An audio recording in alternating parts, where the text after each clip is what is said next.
देखो यार, अगर तुम लोग एडम कोपलैंड के फैन हो तो ये वीडियो तुम्हारे लिए होने वाली है, क्योंकि गाइज ऑल इन पर कोपलैंड के अपीयर होने को लेकर कोपलैंड ने काफी बड़ी अनाउंसमेंट कर दी है। मुस्तफा अली के डब्ल्यूडब्ल्यूई पर पोटेंशियल रिटर्न को लेकर फाइटफुल की तरफ से बहुत बड़ी अपडेट आ रही है। डब्ल्यूडब्ल्यूई रेसलिंग का एक एक्टिव सुपरस्टार मारी गोल्ड के ऊपर डेब्यू करने वाला है। एईडब्ल्यू रेसलिंग का एक एक्टिव सुपरस्टार इस हफ्ते एनएक्सटी के बैक स्टेज एरिया पर मौजूद था। तो गाइज वहीं वॉन एरिच के एईडब्ल्यू में साइन होने को लेकर डब्ल्यूओएन की तरफ से काफी बड़ी अपडेट आ चुकी है। तो गाइस चलिए बिना किसी देरी के शुरू करते हैं इस वीडियो को। और सबसे पहले बात करेंगे एईडब्ल्यू कोलिजन के व्यूअरशिप की। वेल गाइस ये बात तो हम सभी लोगों को मालूम है, 1 जून को जब एईडब्ल्यू का कोलिजन हुआ था तो उस कोलिजन के व्यूअरशिप को लेकर सोशल मीडिया पर काफी ज्यादा कंट्रोवर्सी हुई, जहां पर अल्फ्रेड कनुआ के द्वारा ये रिपोर्ट सामने आई कि एईडब्ल्यू कोलिजन को 1,22,000 व्यूअरशिप मिली है। तो वहीं एईडब्ल्यू कोलिजन की फाइनल व्यूअरशिप करीबन 3,78,000 के बराबर थी। बट गाइस यहीं इस हफ्ते जब एईडब्ल्यू ने एक बार फिर से लाइव कोलिजन किया तो एईडब्ल्यू के कोलिजन शो की व्यूअरशिप 1 जून के कोलिजन के मुकाबले बढ़ चुकी है और एईडब्ल्यू के इस बार के लाइव कोलिजन शो को करीबन 3,88,000 व्यूअरशिप मिली है, जो लास्ट वीक के मुकाबले करीबन 10,000 कम है। बट गाइस डेफिनेटली फिर भी मैं ये बोलना चाहूंगा कि एईडब्ल्यू कोलिजन के व्यूअरशिप का 4 लाख से नीचे होना मेरे हिसाब से बहुत ही बड़ा फ्लॉप नंबर है। मतलब ये तो आने वाला टाइम बताएगा कि एईडब्ल्यू के अपकमिंग कोलिजन शो को कितनी व्यूअरशिप मिलती है। बट गाइस चलिए फिलहाल आगे बढ़ते और बात करते हैं डब्ल्यूडब्ल्यूई में मुस्तफा अली के पोटेंशियल रिटर्न की। वेल गाइस बात करें अगर यहाँ पर मुस्तफा अली की, तो गाइस ये बात तो हम सभी लोगों को मालूम है, अली के डब्ल्यूडब्ल्यूई को लीव करने के बाद वो यहाँ पर करंटली टीएनए सहित काफी सारी इंडी कंपनी के ऊपर काम कर रहे गए। बट गाइस अब जबकि डब्ल्यूडब्ल्यूई और टीएनए के बीच में पार्टनरशिप हो चुकी है और टीएनए और डब्ल्यूडब्ल्यूई के बीच में क्रॉसओवर हो रहा है, तो गाइस इस क्रॉसओवर के अंदर मुस्तफा अली अब यहाँ पर एनएक्सटी के ऊपर पॉसिबली आने वाले गए,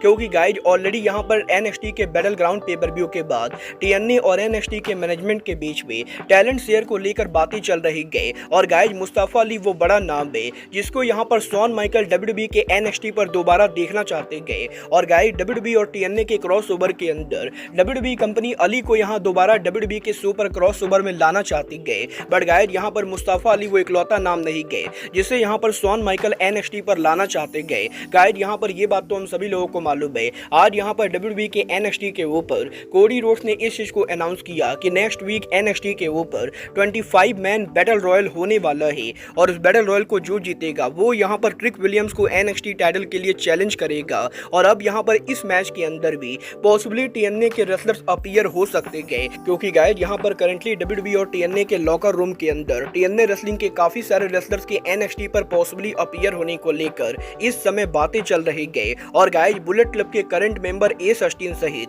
टीएनए सुपरस्टार जोई हेनरी और जैचरी वेंट्स वो रेसलर्स है जिन्हें यहाँ पर एनएक्सटी के ऊपर पॉसिबली आप देख सकते हो। वल देखना बहुत ही दिलचस्प होगा कि जोई हेनरी, एस अस्टिन या फिर टीएनए का वो कौन सा रेसलर होता है जो नेक्स्ट वीक बैटल रॉयल के ऊपर अपीयर होता है। बट गाइस यही टीएनए रेसलिंग के करंट वर्ल्ड चैंपियन मूज ने फाइनली इस हफ्ते उनके एनएक्सटी पर अपीयर होने को लेकर बात की, जहां पर मूज का ये कहना है कि वो पर्सनली एनएक्सटी के ऊपर काम नहीं करना चाहते गए, क्योंकि वो ये बिलीव करते गए कि एनएक्सटी के अंदर कोई भी ऐसा रेसलर नहीं गए जो मूज के सामने रिंग के अंदर खड़ा होना डिजर्व करता है। और इसीलिए डब्ल्यूडब्ल्यूई कंपनी अगर मूज को क्रॉसओवर में लाना चाहती गए तो मूज यहाँ पर डायरेक्टली मेन रोस्टर के ऊपर आना चाहेंगे। और गाइस बेसिकली मूज ने ये क्लियर कर दिया है कि अगर यहाँ पर डब्ल्यूडब्ल्यूई को मूज को अपने शो के ऊपर लाना है तो उन्हें यहाँ पर मूज को मेन रोस्टर पर लाना पड़ेगा, ना कि एनएक्सटी के ऊपर। वेल गाइस जब ये तो आने वाला टाइम बताएगा कि डब्ल्यूडब्ल्यूई मूज को डायरेक्टली मेन रोस्टर के ऊपर लाती है या नहीं। बट गाइस जहां तक बात रही डब्ल्यूडब्ल्यूई के एनएक्सटी शो की,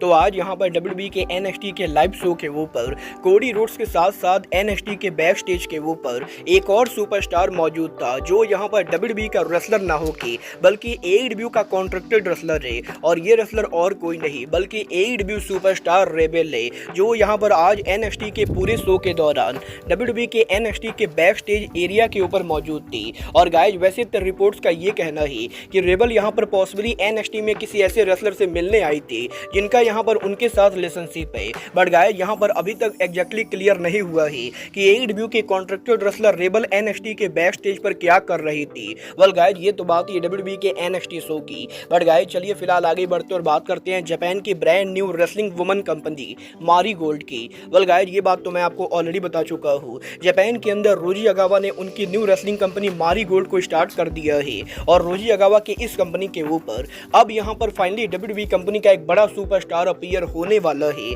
और ये सुपरस्टार और कोई नहीं बल्कि इयो स्काई होने वाली है। गाइस कल यहाँ पर मारी गोल्ड रेसलिंग ने जापान में कुरेंकुरे अरीना के अंदर उनका लेटेस्ट शो किया, जहाँ पर मारी गोल्ड के इस शो के मेन इवेंट के ऊपर हमें यहाँ पर जापानीज लीजेंड युतानी हायाशिता एक्शन में देखने को मिलती गए और यहीं हायाशिता के मैच को जीतने के बाद वो शो को एंड करने ही वाली होती गए, तभी सडनली अरीना में लाइट्स आउट होता है और इसके बाद मारी गोल्ड के स्क्रीन के ऊपर हमें यहाँ पर WWE की फॉर्मर वुमेन चैंपियन इयो स्काई देखने को मिलती गए, जो यहाँ पर ऑफिशियली कल मारी गोल्ड के शो के ऊपर हमें यहाँ पर मारी गोल्ड के biggest pay per view summer destiny के ऊपर युतामी हायाशिता को चैलेंज करती हुई दिखाई देती गए और यहीं इयो स्काई की युतामी को चैलेंज करने के बाद अब रोजी अगावा और मारी गोल्ड ने यह कंफर्म कर दिया है कि फाइनली अब से करीबन एक महीने के अंदर 13 जुलाई को जब यहाँ पर सुमो अरीना के अंदर मारी गोल्ड उनका समर डेस्टिनी पेपर व्यू करेगी, तो इस पेपर व्यू के ऊपर WWE के एक्टिव सुपरस्टार इयो स्काई मारी गोल्ड सुपरस्टार युतानी हायाशिता को चैलेंज करने वाले गए।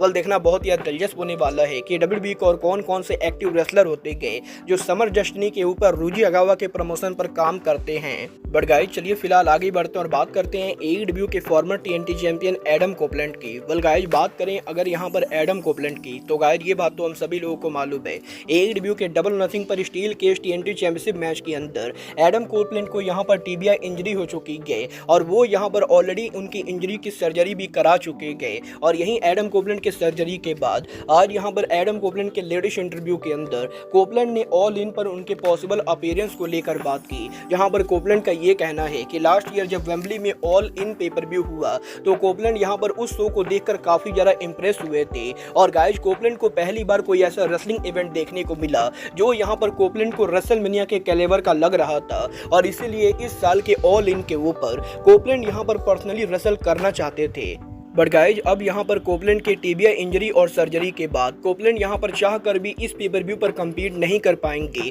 क्योंकि गाइज कोपलैंड के इस इंजरी से उन्हें रिकवर करने के अंदर कम से कम 5 से 6 महीनों का टाइम लगने वाला है और इसीलिए वेम्बले स्टेडियम में इस साल के ऑल इन के ऊपर एडम कोपलैंड हमें यहाँ पर एक बार फिर से देखने को नहीं मिलेंगे। मतलब ये तो आने वाला टाइम बताएगा कि कोपलैंड को कभी यहाँ पर ऑल इन पर कम्पीट करने का मौका मिलेगा भी या नहीं। बट गाइज चलिए फिलहाल आगे बढ़ते और बात करते हैं AEW और CML के पार्टनरशिप की। वेल गाइज ये बात तो हम सभी लोगों को मालूम है, AEW और CML रेसलिंग पार्टनरशिप में काम कर रहे गए और अब यहाँ पर इस पार्टनरशिप के अंदर CML के काफी सारे रेसलर्स के AEW पर अपीयर होने के बाद पहली बार AEW रेसलिंग का कोई लूचा सुपरस्टार CML रेसलिंग के शो के ऊपर अपीयर हुआ है। गाइज कल यहाँ पर मैक्सिको में जब CML रेसलिंग उनका शो कर रही थी तो उस शो के ऊपर AEW के कॉन्ट्रैक्टेड रेसलर और लूचा लिब्रे ट्रिपल ए के फॉर्मर सुपरस्टार बीस्ट मोटर्स यहाँ पर लूचा लिब्रे ट्रिपल ए को छोड़कर पहली बार CML के शो पर अपीयर होते गए। और गाइस जैसा कि हम सभी लोगों को मालूम है, बीस्ट मोटर्स यहां पर AEW को ज्वाइन करने से पहले लूचा लिब्रे ट्रिपल ए के अंदर काम करते थे। बट गाइस यही बीस्ट मोटर्स के यहां पर AEW को ज्वाइन करने के बाद वो यहां पर कल पहली बार AEW के कॉन्ट्रैक्ट में होने के बाद लूचा लिब्रे ट्रिपल ए के बाहर CML के शो पर काम करते गए और CML रेसलिंग के शो के ऊपर जब बीस्ट मोटर उनका एंट्रेंस करते गए तो CML रेसलिंग यहां पर बीस्ट मोटर्स को AEW कंपनी के द्वारा रिप्रेजेंट कराते हुए AEW के लोगों को अरीना में शो करती गए। और गाइस यहाँ पर ये बहुत ही बड़ी बात है कि AEW का कोई लूचा रेसलर यहाँ पर CML के शो पर काम कर रहा है, क्योंकि गाइस नॉर्मली यहाँ पर CML और ट्रिपल ए के पार्टनरशिप के साथ टोनी खान पिछले कुछ सालों से ये प्रॉब्लम फेस कर रहे थे कि जब भी यहाँ पर CML का कोई रेसलर AEW के शो पर अपीयर होता था तो AEW का कोई भी लूचा रेसलर उस शो पर अपीयर नहीं होता था। बट अब जबकि AEW के लूचा रेसलर CML के शो पर जाकर काम कर रहे गए तो गाइस डेफिनेटली अब यहाँ पर टोनी खान ने इस प्रॉब्लम को सॉल्व कर दी गए और ये देखना दिलचस्प होने वाला है इस साल फॉरबिडन डोर के ऊपर कौन कौन से AEW के लूचा रेसलर्स एक्शन में होते हैं। गाइस चलिए फिलहाल आगे बढ़ते और बात करते हैं AEW के पॉसिबल 2 और न्यू साइनिंग की। वेल गाइस ये बात तो हम सभी लोगों को मालूम है, 2024 में AEW ने ऑलरेडी काफी सारे रेसलर्स को साइन कर लिया है और अब यहाँ पर इस लिस्ट के अंदर पॉसिबली 2 और बड़े नाम जुड़ने वाले गए जो और कोई नहीं बल्कि वॉन वेरिश फैमिली से होने वाले गए। वेल गाइस ये बात तो हम सभी लोगों को मालूम है। Von Irish family wrestling industry के अंदर one of the most prestigious family मानी जाती है और अब यहाँ पर इसी फैमिली के मेंबर रॉस और मार्शल वॉन एरिश के AEW ज्वाइन करने को लेकर करेंटली यहाँ पर AEW कंपनी नेगोशिएशन कर रही है। और गाइस जैसे ही ये डील फाइनलाइज होता है पॉसिबली AEW के अंदर आप लोग को रॉस और मार्शल वॉन एरिश देखने को मिलेंगे। वेल देखना बहुत ही दिलचस्प होने वाला है कि टोनी खान यहाँ पर रॉस और मार्शल एरिश को कैसे बुक करते गए। बट गाइस फिलहाल के लिए अब आज के इस वीडियो में बस इतना ही। मैं मिलता हूँ आपसे अपने अगले वीडियो में। बट गाइस तब तक के लिए good bye, good night and bang.